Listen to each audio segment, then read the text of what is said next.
In the winter of 1818, London had not forgotten Lady Eleanor Harcourt, though it pretended it had.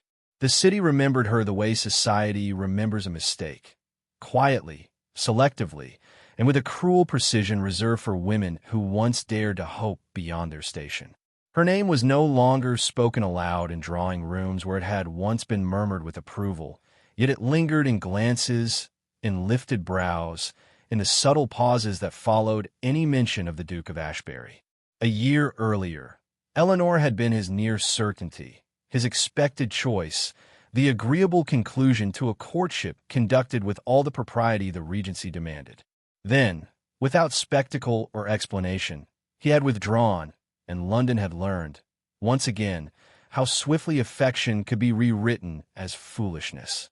Eleanor bore the knowledge with a composure that impressed even those who pitied her. She did not weep publicly, nor did she retreat in dramatic disgrace. Instead, she vanished with dignity to her father's modest estate in Hertfordshire, where the air was cold and honest, and no one pretended that love was a transaction disguised as romance. Her father, Mr. Harcourt, was a man of principle and limited influence, content with his fields, his books, and the belief that character mattered more than consequence. He never spoke ill of the Duke, though Eleanor saw the disappointment settle into his posture like an old ache. In that quiet house, grief had no audience, and Eleanor learned the discipline of silence. She had loved the Duke of Ashbury in the restrained manner taught to young women of sense. There had been no declarations, only walks timed to propriety, conversations measured in intellect rather than longing, and a mutual understanding that suggested a future without daring to claim it. When he ended their courtship, citing duty and necessity, Eleanor accepted his explanation with a bow of the head and a voice that did not tremble. Only later, alone, did she permit herself the small, private cruelty of wondering which necessity had outweighed her. The Duke, meanwhile, advanced precisely as expected. He returned to Parliament, his speeches marked by discipline and foresight, his name frequently praised in the Prince Regent's circle as one destined for greater authority. He was admired for his restraint, his refusal of excess, his understanding that power, like affection, must be carefully rationed. What society did not see was the cost of that restraint, or the way memory persisted even when dismissed as impractical. He told himself, often and convincingly, that Eleanor Harcourt had been a pleasant chapter, now concluded. He did not tell himself the truth, which was that he measured every room against the one where he had last seen her standing, composed and wounded. When the winter season approached once more, Eleanor was persuaded, gently but firmly, to return to London. Time, her father believed, should not be allowed to shrink her life, nor should one man's decision define the boundaries of her future. Eleanor agreed, not because she felt restored, but because she had learned that survival in society required motion. She arrived in the city with quieter expectations, fewer illusions, and a determination to be neither conspicuous nor diminished. Her gowns were elegant but unassertive, her manners faultless, her smile reserved for moments that demanded it. It was at the first large assembly of the season, a gathering notable more for its political significance than its warmth, that Eleanor re-entered public notice. She did so not alone, but on the arm of Mr. Thomas Avery, a rising member of Parliament whose ambitions were as visible as his civility. He was attentive without being possessive, flattering without presumption, and, most importantly, unburdened by her past. Their association was immediately observed, interpreted, and discussed with interest that bordered on approval.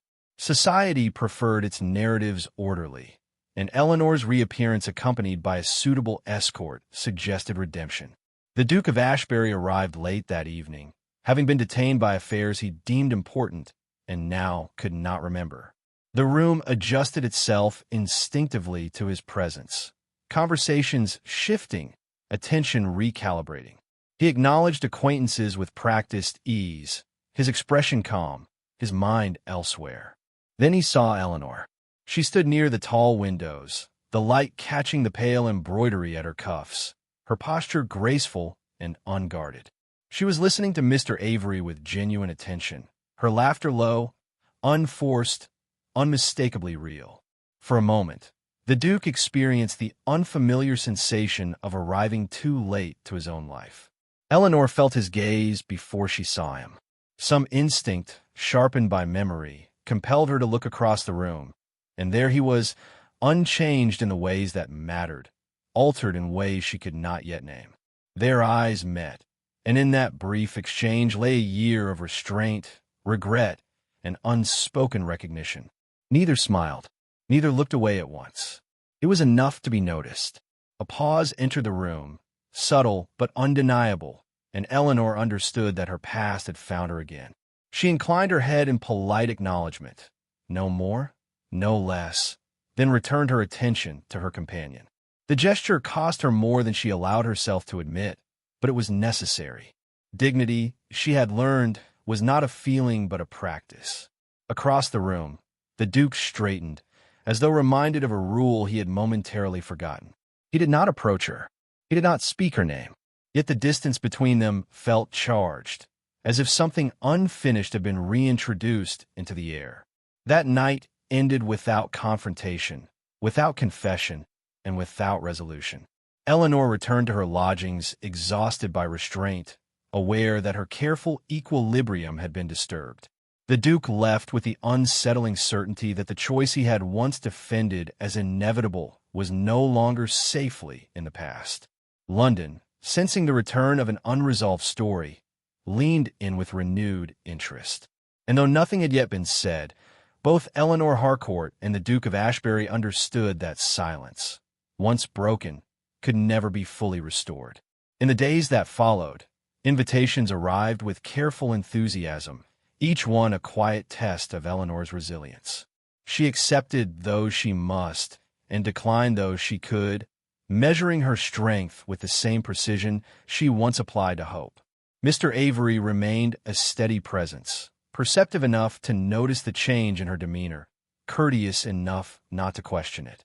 For the Duke, the interval was less manageable. He replayed the scene with an attention that bordered on self-reproach, recalling the restraint in her manner and the ease with which she had stood without him. It unsettled him more than her absence ever had. He had believed distance would grant him clarity. Instead, proximity revealed the magnitude of what he had dismissed. Somewhere between obligation and desire, a reckoning stirred, patient and unavoidable, waiting only for the moment when restraint would no longer suffice. The season, still young, promised encounters neither of them could control, and beneath the polite rhythms of London society, a deeper narrative began to gather force, shaped by memory, consequence, and the dangerous persistence of feeling long denied by reason and rank alone. When Eleanor Harcourt entered the great ballroom of Carlton House, she did so with measured grace, conscious that every step upon the polished floor was being weighed. The chandeliers burned with a steady brilliance, their light reflected in gilt mirrors and expectant faces, while the air carried the mingled scents of wax, winter flowers, and ambition. Conversation softened at her passing, not from admiration alone, but from recognition sharpened by memory. She felt it immediately, that subtle tightening of attention, the collective awareness that she had returned not diminished, but altered. Mr. Avery guided her forward with quiet confidence, his arm firm, his expression composed, as though he sensed that composure itself was a form of protection. Eleanor returned greetings with practiced warmth, her smile calm, her eyes observant. She refused to search the room for one particular figure, yet she was acutely aware of the space where he would stand. When the Duke of Ashbury appeared, announced by nothing more than the instinctive shift of the crowd, she did not turn at once. She allowed herself the dignity of delay, as though his presence required no immediate acknowledgement. But when she finally faced him, their eyes met across the expanse of dancers and spectators, and the room seemed to hesitate. He looked at her without the shield of indifference she remembered, and in that instant Eleanor understood that whatever composure he wore now was newly learned and imperfectly held. The Duke felt the failure of his restraint with unexpected force. He had prepared himself for this encounter with the same discipline he applied to parliamentary debate, convinced that forethought could master emotion. Yet the sight of Eleanor among the light and movement of the ballroom unsettled him more profoundly than absence ever had. She was not the subdued figure he had half imagined, but a woman at ease in her own bearing, her confidence quiet and unmistakable. He noted the absence of ostentation in her dress, the intelligence in her expression as she listened and responded, the way others deferred to her without realizing why. When she laughed softly at something Mr. Avery said, the sound reached him like a reproach. The Duke inclined his head in acknowledgment when she looked again, his bow precise, correct, and inadequate. He told himself that he would not approach her, that nothing would be gained by reopening what had been concluded. Yet when the orchestra paused and names were called for the next set, he found himself stepping forward, compelled less by desire than by an acute sense that avoidance would now appear deliberate and therefore significant. When he requested her hand for the dance, he did so with impeccable formality, his voice low, his expression controlled. Eleanor hesitated only long enough to mark the attention drawn to them, then accepted, placing her gloved hand in his. The contact was brief, correct, and impossible to ignore. As they moved into position, murmurs followed, restrained yet eager, for society recognized the moment as both permissible and dangerous. The dance itself demanded proximity without intimacy, conversation without confession. The Duke spoke of neutral subjects, of the season's assemblies, of Parliament's latest debates, as though distance could be maintained through politeness alone. Eleanor responded with equal care, her replies intelligent, her tone composed, yet beneath the exchange ran an undercurrent neither could fully suppress. When the music ended, he released her at once, bowing with exact courtesy. Yet as she turned away, he pressed in her palm a small, folded card, an action so discreet it might have gone unnoticed, had the room not already been watching. Eleanor felt the weight of it instantly, and understood the risk he had taken. She did not open the card until later, when she stood alone near the tall windows overlooking the darkened gardens. The message was brief, restrained, and unmistakable in its intention. He requested a word with her, privately, before the evening concluded. Eleanor closed her fingers around the paper, aware that acceptance would invite speculation. Refusal might provoke insult, and delay could be interpreted as weakness. She felt the familiar tightening of choice, that delicate balance between dignity and desire. Mr. Avery approached her soon after, his expression attentive, his manner unchanged. He remarked upon the dance with measured approval. Yet Eleanor sensed his awareness, his recognition that something unspoken had passed. She assured him of her enjoyment, neither inviting confidence nor encouraging suspicion. When she excused herself shortly thereafter, it was with composure intact, though her pulse betrayed her calm. She followed a discreet passage toward the conservatory, where lamplight softened the winter darkness, and waited with the patience she had learned through disappointment. The Duke arrived moments later, his expression serious, his demeanor stripped of the polish he displayed in public. They stood among the sleeping plants and glass panes beaded with cold, the distance between them careful, deliberate. He spoke first, acknowledging the impropriety of the meeting without apology, and thanking her for her courtesy. Eleanor listened without interruption, her posture steady, her gaze direct. When he confessed that he had regretted his decision more deeply than he had ever admitted, she did not soften. She reminded him, calmly, of the certainty with which he had once spoken of necessity. The words stung precisely because they were true. He did not defend himself. Instead, he admitted that duty had seemed clear only when love was treated as optional. The silence that followed was weighted, not with hope, but with recognition. They parted without resolution, each aware that restraint had been weakened, not restored. As Eleanor returned to the ballroom, she knew the evening had altered her course again, and that what had begun in composure now moved, inexorably, toward consequence. The days following the ball unfolded with an inevitability that neither Eleanor Harcourt nor the Duke of Ashbury could escape. London received them differently now, not as figures of resolved history, but as a narrative reopened. Invitations arrived for Eleanor with increased frequency, their wording precise, their intent transparent. She attended where duty required, declined where discretion allowed, and carried herself with the calm authority of a woman who had learned the cost of being observed. Mr. Avery remained by her side, courteous and attentive, yet no longer oblivious. He sensed the shift in her circumstances and met it with restraint, offering companionship without claim, admiration without demand. Eleanor respected him for it, even as she recognized that her thoughts had begun to wander beyond the safety he represented. For the Duke, the consequences were less subtle. His withdrawal from a proposed alliance did not go unnoticed, nor was his increased visibility at gatherings where Eleanor appeared considered coincidental. Questions arose, delicately phrased yet persistent, regarding his intentions. He answered with composure, offering nothing that could be used against him, yet the strain of self-command deepened with each encounter. He observed Eleanor carefully, not as a possession once relinquished, but as a woman whose independence unsettled him. She did not seek him out, nor did she retreat when circumstances placed them in proximity. Her balance, her refusal to yield either to resentment or expectation, forced him to confront the inadequacy of the terms on which he had once evaluated her worth.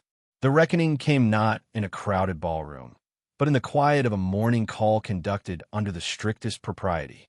The Duke requested permission to speak with Eleanor in her father's presence, a formality that surprised even him. Mr. Harcourt received him with reserved civility, neither hostile nor indulgent, and withdrew only after securing his daughter's consent. The room that remained was modest, orderly, and devoid of the grandeur that usually framed the Duke's decisions. Eleanor stood by the window, composed yet alert, while he spoke with a directness that left no space for misinterpretation. He did not speak of love at first, nor of regret alone, but of responsibility reconsidered and duty redefined. He acknowledged that his former choice had been guided by fear as much as prudence, and that its consequence had been the diminishment of something rare. Eleanor listened without interruption, her expression thoughtful rather than softened. When he finished, she reminded him that she had borne the weight of his decision without protest, and that her silence had not been consent but endurance. She told him she would not accept affection offered as compensation, nor security granted as an afterthought. If he sought her now, it must be with the understanding that she stood equal in consequence, not subordinate to convenience. The Duke received her words with a gravity that acknowledged their truth. He did not argue, nor did he attempt persuasion through promise alone. Instead, he declared his intention openly, stating that he would no longer pursue advantage at the cost of integrity, and that any future he sought must withstand both scrutiny and sacrifice. Their understanding did not resolve everything at once. Society required time to recalibrate, and Eleanor required proof more substantial than confession. Yet the Duke's actions followed his words with consistency. He publicly declined alliances once deemed essential, defended Eleanor's reputation without claiming her, and conducted himself with a restraint that spoke not of calculation, but of resolve. Gradually, the tone of conversation shifted. Whispers lost their edge, speculation gave way to acceptance, and Eleanor found herself regarded not as a cautionary tale reclaimed, but as a woman who had commanded her own terms. Mr. Avery withdrew with grace, offering his good wishes without bitterness, and Eleanor accepted them with gratitude unmarred by guilt. When the Duke proposed, he did so without spectacle, in the same modest room where he had first asked for understanding rather than forgiveness.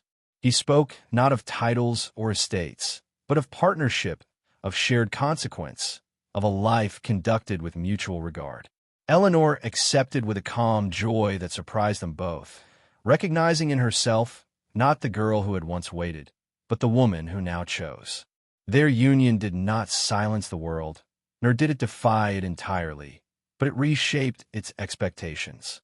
In a society governed by rank and restraint, they offered a quieter triumph, one rooted in dignity reclaimed and affection earned. And as London moved on to its next intrigue, the story of Eleanor Harcourt and the Duke of Ashbury remained, not as scandal, but as a reminder that even within rigid hierarchies, resolve could still alter fate.